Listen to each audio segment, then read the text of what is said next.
2-3 నిమిషాలు ఎక్కువ ఇవ్వాలి అధ్యక్ష. ఎందుకంటే 5 మినిట్స్ ప్రత్యక్ష సాక్షి నేను. అందరూ సాక్షి. శాసనసభలో ఉన్నాను, అందరూ సాక్షి. శాసన మండలిలో జరిగిన పరిణామాలు చూశాను. చంద్రబాబు నాయుడు గారు, లోకేష్ బాబు గారు ఆధ్వర్యంలో రాష్ట్ర పార్టీ అధ్యక్షుడిగా అమరావతి ఉద్యమాన్ని కూడా 5 సంవత్సరాలు చూసినటువంటి వ్యక్తిని కాబట్టి ఒక 2-3 నిమిషాలు ఇవ్వాలి. ఎవరికి బోరు కట్టదు, అన్ని వాస్తవాలు చెప్తాను అధ్యక్ష. ఈరోజు ఒక చారిత్రాత్మకమైనటువంటి దినం.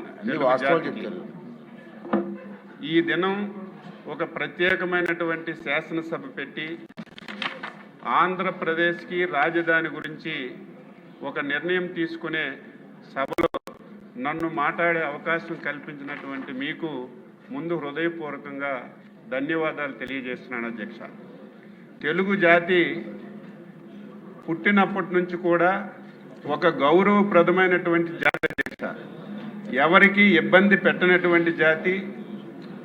ఈ దేశంలోనే ప్రపంచంలోనే ఒక అత్యంత గౌరవప్రదమైనటువంటి జాతి అధ్యక్ష. అయితే కోడి పిల్లలను మార్చుతున్నట్టుగా రాజధానుల విషయంలో మనకి మొదటి నుంచి కూడా మారుతూ వస్తున్న విషయాన్ని కూడా ఈ సందర్భంగా రాష్ట్ర ప్రజలకు తెలియజేస్తున్నాను. మొన్ననే మనం పొట్టి శ్రీరాములు గారి యొక్క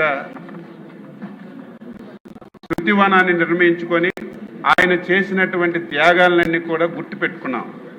ఆ రోజు భాషా ప్రయుక్త రాష్ట్రాల గురించి ప్రాణాలు త్యాగం చేయటం వల్ల 53లో మేము పుట్టలేదు అధ్యక్ష.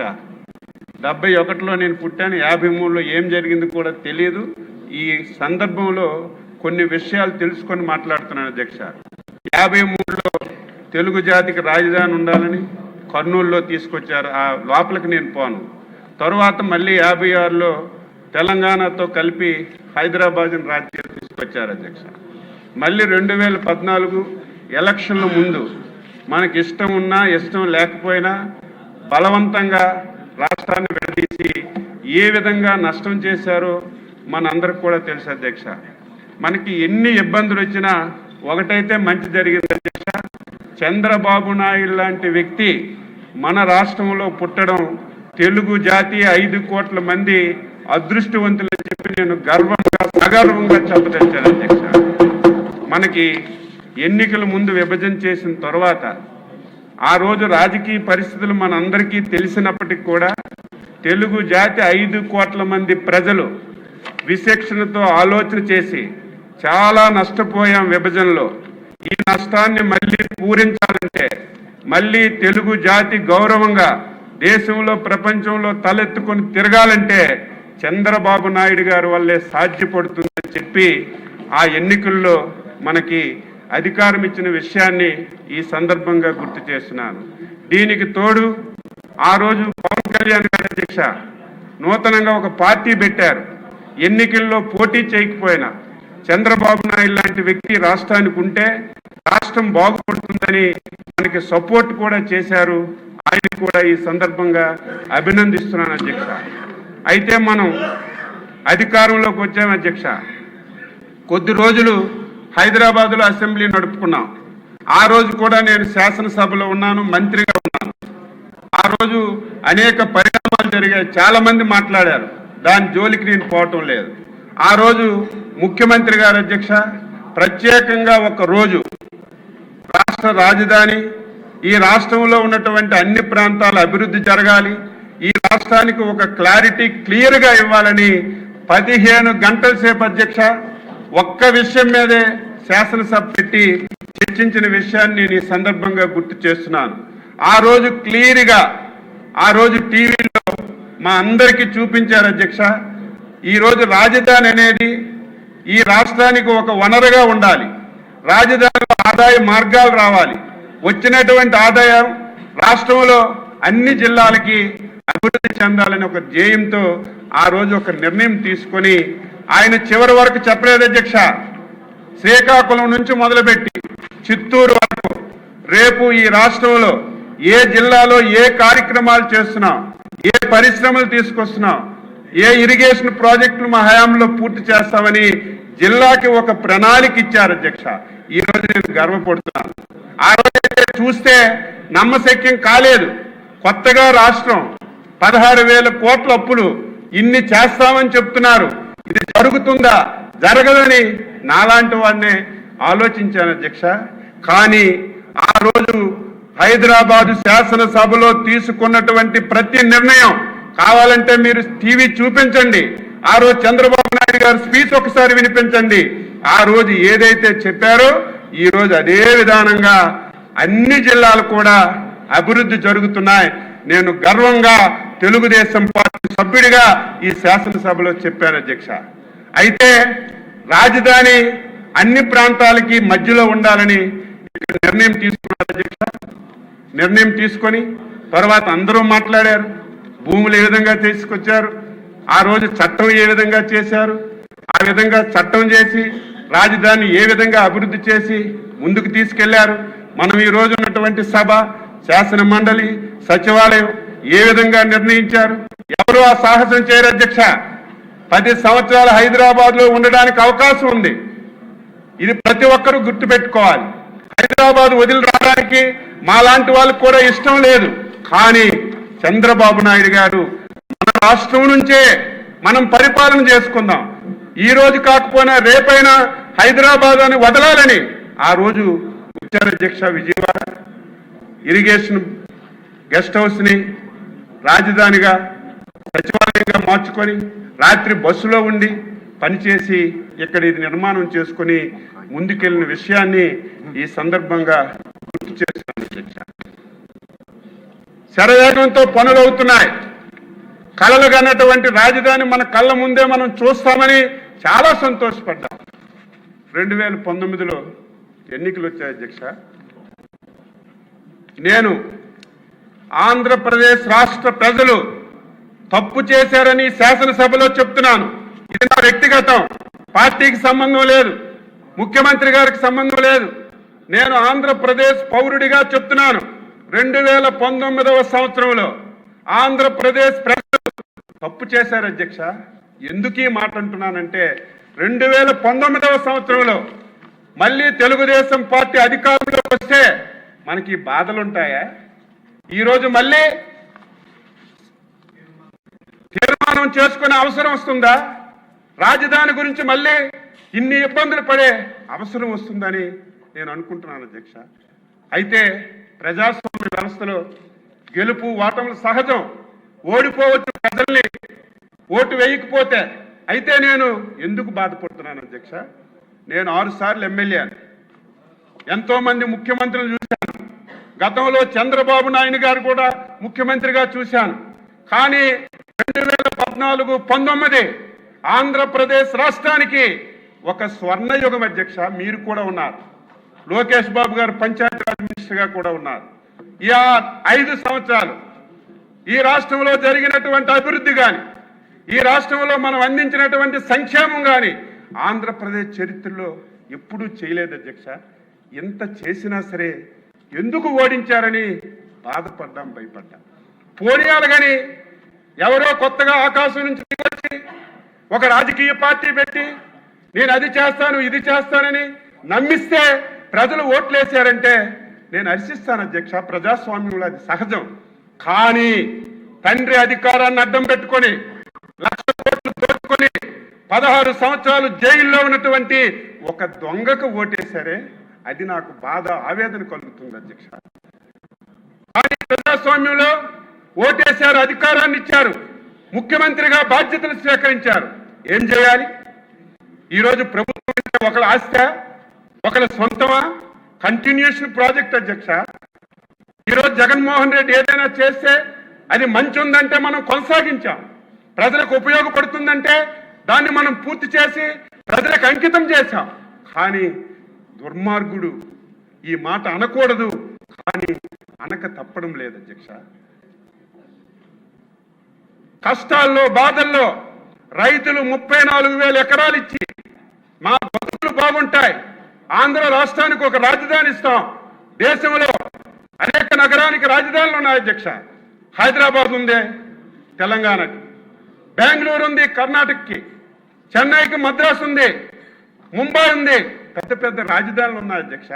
మనం ఏం తప్పు చేశాం? హైదరాబాద్ పోయిందని అర్థం కాదు, దానికి మించిన రాజధాని నిర్మించుకోవాలి, భావి తరాలకి మంచి చేయాలని ఒక శిల్పిలాగా కష్టపడి పనిచేస్తే దుర్మార్గుడు వచ్చి ఈ రాష్ట్రాన్ని ఏ విధంగా నాశనం చేశాడో చెప్పవలసిన అవసరం లేదు అధ్యక్ష.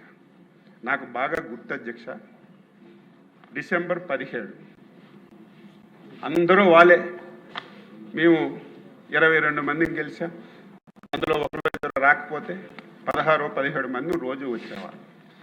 ఆ రోజు షార్ట్ డిస్కషన్ పెట్టారు అధ్యక్ష, అమరావతి రాజధాని మీద షార్ట్ డిస్కషన్ పెట్టారు. మొత్తం 151 మందితో మాట్లాడించారు, ఒక్కడు కూడా మంచి మాట్లాడలేదు.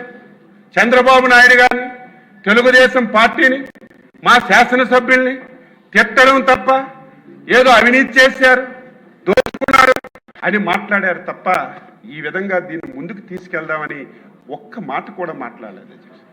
మా నాయకులు లేచారు, నేను సిద్ధంగా ఉన్నాను, అవినీతి ఆరోపణలు చేస్తున్నారు, మీరు ఏ ఎంక్వైరీ చేయండి, నేను కానీ నా పార్టీ కానీ మా శాసనసభ్యులు కానీ ఏది చెప్పినా మీరు యాక్షన్ తీసుకోండి, కానీ ఈ పేరుతో మీరు ఆంధ్ర రాష్ట్రాన్ని అన్యాయం చేయొద్దు, తెలుగు జాతికి అన్యాయం చేయాలని నెత్తి నోరు కొట్టుకొని ఆ 17వ తారీఖున మేమందరం మాట్లాడాం అధ్యక్ష.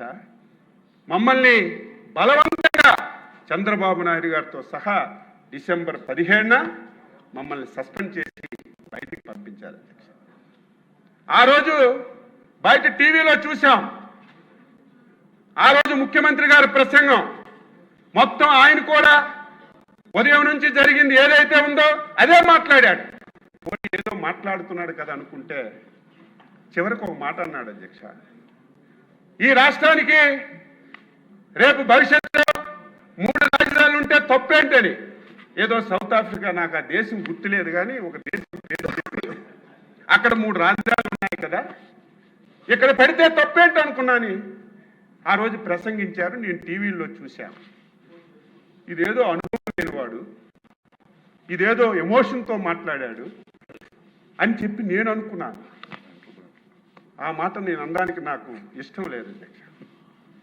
కానీ ఇది రాజ్యాంగంలో జరుగుతుందా? ఇది అమలు చేయడం అంత సాధ్యమా? ఎందుకు ఈ మాటలు మాట్లాడాడని ఆ రోజు చాలా ఆందోళన చెందాం అధ్యక్ష. ఆందోళన చెంది ఆ రోజు తెల్లవారిసరికి బాబు గారి దగ్గరికి వెళ్తే ప్రెస్ మీట్ పెట్టి మొత్తం చెప్పాము. ఆ రోజు ఈ వివాదానికి తెరలేపాడు అధ్యక్ష. రోజు రోజుకి పరిణామాలు చూస్తుంటే బాధ కలిగింది, ఆవేదన కలిగింది. ఇదేదో పిచ్చోడి మాటలు అనుకున్నాం, కానీ ఈయనకు అవగాహన లేదు. కనీసం ఈయనకు అవగాహన లేకపోయినా ఆయన దగ్గర ఉన్నటువంటి సీనియర్ మంత్రులకు లేదా, సీనియర్ ఆఫీసులకు లేదా, ఒక మాట అయినా చెప్పలేరా? ఇది సాధ్యం కాదు, కాదు, కాదు, ఇది ఒక రాష్ట్రమే కాదు, దేశంలో అన్ని రాష్ట్రాల మీద ఈ ప్రభావం పడుతుందని ఒక్కడు కూడా చెప్పకపోతే ఆయన చెప్పిన దానికి తానా తందానంటూ ముందుకెళ్లారు అధ్యక్ష. అధ్యక్ష, జనవరి 20 అధ్యక్ష శాసనసభలో బిల్లు పెట్టారు. ఆ రోజు కూడా మీలాగా మేము భయపడలేదు, పారిపోలేదు. తెలుగు జాతి గురించి, 5 కోట్ల మంది ప్రజల గురించి సంఖ్యాబలంతో సంబంధం లేదు. ఆ రోజు చంద్రబాబు నాయుడు గారు, మేమందరం అన్నాం, 20 మందినే ఉన్నామండి, చాలా అవమానాలు పడుతున్నాం, మా దగ్గరికి వచ్చి బండ బూతులు తిడుతున్నారు, మా పర్సనాలిటీల మీద మాట్లాడుతున్నారు, మీ సభకి వెళ్ళమంటే తప్పది. మనకు ప్రజలు ప్రతిపక్ష హోదా ఇచ్చారు, ఎంతమంది ఉన్నామని కాదు, చివరి నిమిషం వరకు పోరాడదామంటే మేము పోరాడాం అధ్యక్ష. ఆ వేళ 20వ తారీఖు అధ్యక్ష 3 రాజధానుల బిల్లు, అదేవిధంగా డీలిమిటేషన్ ఏదైతే జరిగిందో దాన్ని చట్టాన్ని రద్దు చేసి మొత్తం విషయాలుగా ఈ రాష్ట్రాన్ని బాగు చేద్దామని ఒక బిల్లు తెచ్చారు అధ్యక్ష. మేము అపోజిషన్లో ఉండి మేము వ్యతిరేకించి బాబు గారు అయితే చాలా గట్టిగా మాట్లాడారు. మమ్మల్ని ఆ రోజు సస్పెండ్ చేశారు అధ్యక్ష. మీకు చెప్పాలి, ఆ రోజుకే 3 సార్లు ముఖ్యమంత్రిగా చేసిన వ్యక్తి, 15 సంవత్సరాలు ప్రతిపక్షంగా నాయకుడిగా వ్యవహరించిన వ్యక్తిని బయటికి మమ్మల్ని ఈడ్చుకెళ్ళి అధ్యక్ష. ఒక డొక్కు బస్సు అధ్యక్ష, డొక్కు బస్సుకు టైర్లు ఉన్నాయో తెలియదు, అంత దరిద్రమైన బస్సులో మమ్మల్ని ఎక్కించి ఇక్కడ 4 గంటలకు ఎక్కించారు అధ్యక్ష. రాత్రి 11 గంటల వరకు ఎక్కడ తిప్పారో లేదు, ఎటువైపు వెళ్తున్నామో తెలియదు. మొత్తం అడవుల్లో మొత్తం ఒళ్ళంతా ఫుల్ అయిపోయి అధ్యక్ష. రోడ్లు లేవు, అటు ఇటు తిరిగి రాత్రి 11 గంటలకి మాకు మళ్ళీ అక్కడ దించారు అధ్యక్ష. ఇది చాలా దారుణమైనటువంటి సంఘటన. ఇక్కడ అయింది అధ్యక్ష. మా పోరాటం చేసాం, ఆ రోజు నుంచి రైతులు పోరాటం చేశారు, దాని జోలికి పోవక్కర్లేదు అధ్యక్ష.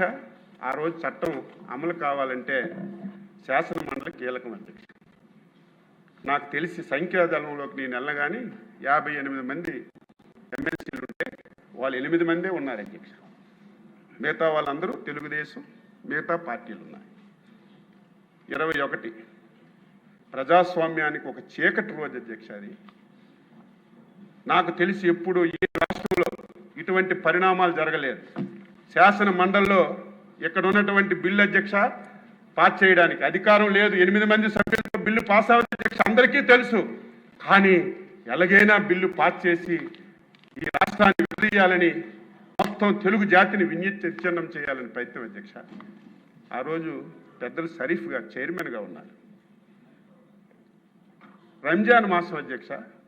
రంజాన్ మాసంలో ఉదయం ఒకసారి, సాయంత్రం ఒకసారి ప్రేయర్ చేస్తారు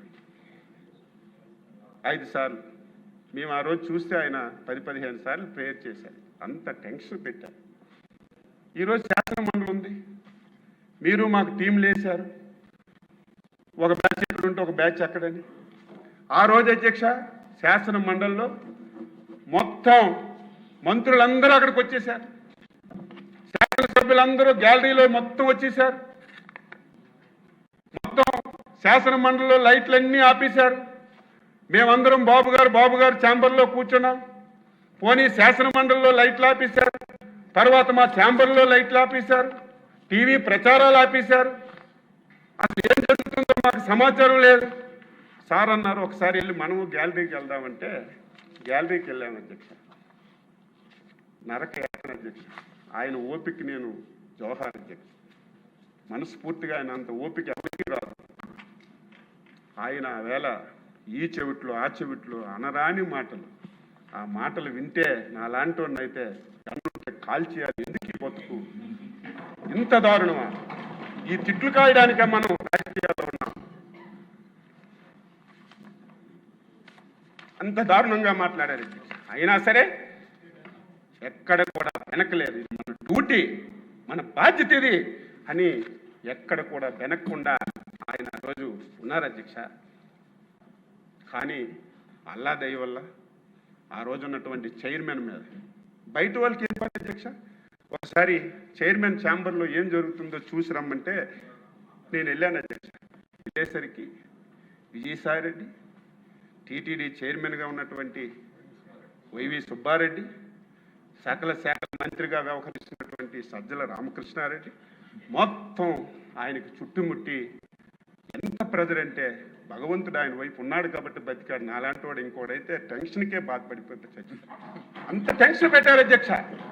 టెన్షన్ పెట్టడమే కాదు, ఈరోజు అపోజిషన్ లీడర్గా ఉన్నారు మండలిలో. ఆయన పెద్ద మనిషి, అందరం పెద్ద మనిషి అంటాం. ఆయన మాటలు కులం మీద మతం మీద తిట్టి ఆ బూతులన్నీ వింటే బాగా ఆవేదన కలిగింది. కానీ మేమేమీ చేయడానికి అవకాశం లేదు. దేవుడి దయ వల్ల ఈ బిల్లు ఎట్టి పరిస్థితుల్లో పాస్ అవ్వకూడదని ఆయన సెలెక్ట్ కమిటీకి పంపించి ఈ రాష్ట్రాన్ని బతికించారు. రాష్ట్రంలో ఉన్నటువంటి తెలుగు జాతి పోనీ ఆయన అన్నట్టుగా 3 రాజధానుల అధ్యక్ష. మన ప్రాంతానికి వద్దాం. మీది ఉత్తరాంధ్ర, నాకంటే ముందు నుంచి మీరు రాజకీయాల్లో ఉన్నారు. చాలా సంవత్సరాలుగా మనం ఉన్నాం. ఈయనేదో ఉద్ధరించినట్టుగా 2019లో విశాఖపట్నాన్ని రాజధానిగా అని చెప్పారు అధ్యక్ష. వీళ్ళ కుటుంబం బతుకేంటంటే ప్రాంతాల మధ్య తగ్గు పెట్టడం, అవకాశం వచ్చినప్పుడు కులాల మధ్య తగ్గు పెట్టడం. ఎవడైనా సరే అలా చేస్తారు అధ్యక్ష. ఒక పదవి గురించి, రాజకీయం గురించి కులాల మధ్యన ప్రాంతాల మధ్యన ఎవరైనా సరే ఇటువంటి తగ్గు పెడతారా? విశాఖపట్నాన్ని ఒక రాజధాని అని చెప్పారు. మేము మాట్లాడితే మా ఇంటి మీదకి దాడులు పంపించారు. విశాఖపట్నానికి రాజధాని వస్తుందని అచ్చెన్నాయుడు మాట్లాడితే వద్దు మేము అమరావతి రాజధాని అని ఎలక్షన్కి వెళ్ళామని ధైర్యంగా చెప్పాను అధ్యక్ష. మేము మాటిచ్చాం, అమరావతి రాజధాని రాష్ట్రంలో అన్ని జిల్లాలు అభివృద్ధి చేస్తామని మాటిచ్చామని ధైర్యంగా నిలబడ్డాం అధ్యక్ష. బంధబూతులు తిట్టారు, పర్సనాలిటీ మీద మాట్లాడారు, కానీ ధర్మాన్ని న్యాయాన్ని రక్షించాలని కట్టుబడి మనం ఉన్నా అధ్యక్ష. పోనీ నువ్వు రాజధాని అన్నావు, ఏం చేశావు? 2019-24లో నిండు శాసనసభలో మాట్లాడుతున్నాను. ఎందుకింత గట్టిగా మాట్లాడుతున్నానంటే ఈరోజు రాష్ట్ర ప్రజలందరూ ఇంపార్టెంట్ సెషన్ చూస్తారని. ఒకవేళ జగన్మోహన్ రెడ్డి బెంగళూరులో ఉన్నా, వైసీపీ వాళ్ళున్నా ఈ రోజు సభ చూస్తారు ఏం జరుగుతుందని. ఈ రోజు రావాలి కదా అధ్యక్ష, ఈవేళ రావాలా లేదా? బయట బ్రోకర్లతో మాట్లాడిస్తాడు, మాకేమీ ఇబ్బంది లేదు, మాకేమీ సమస్య లేదు, మేము రాజధానికి వ్యతిరేకంగా ఉన్నామా, ఎందుకు మళ్ళీ మీరు తీర్మానం చేయాలని బయట బ్రోకర్లతో మాట్లాడు. ఆయన అంటాడు శాసనసభ పెట్టుకుంటున్నారు, శాసన మండలి ఎందుకు పెట్టడం లేదంట. బుద్ధి జ్ఞానం ఉందా మీకు? నాలెడ్జ్ ఉందా? తీర్మానం అంటే శాసనసభలో చేస్తారు, శాసన మండలిలో చేయరు. కానీ శాసన మండలి ఎందుకు పెట్టుకుంటున్నారు? ఇక్కడ పాస్ అయ్యి మళ్ళీ అక్కడ పాస్ అవ్వకుండా దీన్ని కూడా అడ్డు పెట్టాలి. ఇంత దుర్మార్గుల్ని ప్రజలారా మీరు ఆలోచించాలి కదా. ఇటువంటి రాజకీయాల్లో ఉండాలా? ఇటువంటి రాజకీయ పార్టీ అవసరం ఈ రాష్ట్రానికని ప్రజలు తెలుసుకోకపోతే ఏం చేస్తాం? ఎందుకు ఈ మాట్లాడుతున్నాను? 5 సంవత్సరాల్లో ఏమీ చేయలేదు అధ్యక్ష. 18 మాసాలు అయింది అధ్యక్ష మనం వచ్చాం. ఈ 18 మాసాల్లో ఎన్ని ప్రాజెక్టులు చేశాం అధ్యక్ష? ఇవన్నీ చదివితే టైం లేదు. అన్ని ప్రాజెక్టులు, మనసు ఉండాలి పనిచేయడానికి, మాటలు కాదు. ఈ రకంగా ఈ రాష్ట్రాన్ని నాశనం చేయడానికి ప్రయత్నం చేస్తాం. అందుకే ఈ రోజుకైనా సరే ఇటువంటి దుర్మార్గులు మళ్ళీ ఎప్పుడో ఏ సందర్భంలో వస్తారు. మళ్ళీ పిచ్చోడి చేతికి రాయి దొరికితే ఆ రాయితో ఆయనైనా కొట్టుకుంటారు, మనకైనా కొడతారని చంద్రబాబు నాయుడు గారు అమరావతి అంటే అర్ధరాత్రి కానీ పడుకున్న వాడికి లేపినా సరే ఎవరి పేరు రాజ్యాధ్యక్ష? నారా చంద్రబాబు నాయుడు గారు అనే పేరు వస్తుంది. దీనికి కర్మ కర్త క్రియ ఈరోజు నిర్మాణకర్త చంద్రబాబు నాయుడు గారు అధ్యక్ష. ఎంత కష్టపడి చేసిన దానికి మళ్ళీ ఎవరైనా ఇబ్బంది పెట్టొచ్చని దీన్ని ఒక చట్టబద్ధత చేద్దాం. దీన్ని ఎవడొచ్చినా సరే ఏమీ మార్చకుండా దీన్ని ఒక పటిష్టమైనటువంటి విధానం చేద్దామని కేంద్ర ప్రభుత్వంతో మాట్లాడి దానికి కొరిలేస్తున్నారు. 2014లో పంపించారు కదని. ఆ రోజు విజయవాడ గుంటూరు మధ్యలో ఉంటుందని చెప్పాం. తరువాత అమరావతి అని అనుకున్నాం. ఈరోజు అమరావతి పేరు లేదు కాబట్టి మీరు మళ్ళీ ప్రత్యేకంగా ఒక తీర్మానం చేసి పంపించండి అంటే ఈరోజు ఈ సభ స్టార్ట్ అయింది అధ్యక్ష. మళ్ళీ మనం తీర్మానం చేస్తున్నాం. ఈ రోజుతో 5 కోట్ల మంది ప్రజలకి ఒక ఆనందమైనటువంటి రోజు. ఎవరు భయపడవలసిన అవసరం లేదు. చంద్రబాబు నాయుడు గారు, పవన్ కళ్యాణ్ గారు, ఎన్డీఏ ప్రభుత్వం ఉన్నంత వరకు ఈ రాష్ట్ర ప్రజలకు ఏమీ జరగదు. అయితే 2019లో మీరు తప్పు చేసి ఈ రాష్ట్రాన్ని ఇదేదో మాకు అధికారం గురించో లేకపోతే మాకు పదవుల గురించో నేను మాట్లాడడం లేదు. 4 సార్లు ముఖ్యమంత్రిగా చేశారు. 50 సంవత్సరాల రాజకీయాల్లో పదవులు చేయడం కాదు. 5 కోట్ల మంది తెలుగు ప్రజలు దేశంలో ప్రపంచంలో ఎక్కడున్నా నాలికి చివర ఉన్నటువంటి ఏకైక వ్యక్తి నారా చంద్రబాబు నాయుడు గారు. ఆయనకు పదవులు అక్కర్లేదు. ఆయన ఆతృత, ఆయన తాపత్రయం ఈ రాష్ట్రాన్ని బాగు చేయాలి, భవిష్యత్ తరాలకు బాగు చేయాలి. తెలుగు కమ్యూనిటీ ఈ దేశంలో ప్రపంచంలో అత్యున్నత కమ్యూనిటీగా ఉండాలని ఒక తపనతో పనిచేస్తున్నారు. మళ్ళీ రేపు ఎన్నికలు వచ్చినప్పుడు ఆంధ్రప్రదేశ్ ప్రజలారా నిండు సభలో చేతులు జోడించి మాట్లాడుతున్నాను, మొక్కుతున్నాను. వైకుంఠపాలి ఆట ఆడొద్దు. మీరు వైకుంఠపాలి ఆడాడి ఏదో వచ్చారని ఏదో ఇస్తారని ప్రలోభాలకు లొంగి మళ్ళీ తప్పు చేస్తే ఈ రాష్ట్రాన్ని ఎవ్వడు బాగు చేయలేడు. ఇది ప్రజలందరూ నేను చెప్పానని కాదు, విజ్ఞతతో ఆలోచించండి. మీ గురించి, మీ భవిష్యత్తు గురించి పనిచేస్తున్నటువంటి చంద్రబాబు నాయుడు గారిని, పవన్ కళ్యాణ్ని, ఎన్డీఏ ప్రభుత్వాన్ని నిండు మనసుతో ఆశీర్వదించండి అని చెప్పి కోరుతూ ఈరోజు ముఖ్యమంత్రి గారు ప్రవేశపెట్టినటువంటి తీర్మానాన్ని మనస్ఫూర్తిగా 5 కోట్ల మంది ప్రజల తరపున, ఈ దేశంలో ప్రపంచంలో ఉన్నటువంటి ఆంధ్రుల తరపున హృదయపూర్వకంగా స్వాగతిస్తూ ఈ అవకాశం ఇచ్చినటువంటి మీకు హృదయపూర్వకంగా ధన్యవాదాలు తెలియజేస్తూ సెలవు తీసుకుంటున్నాను. జై హింద్.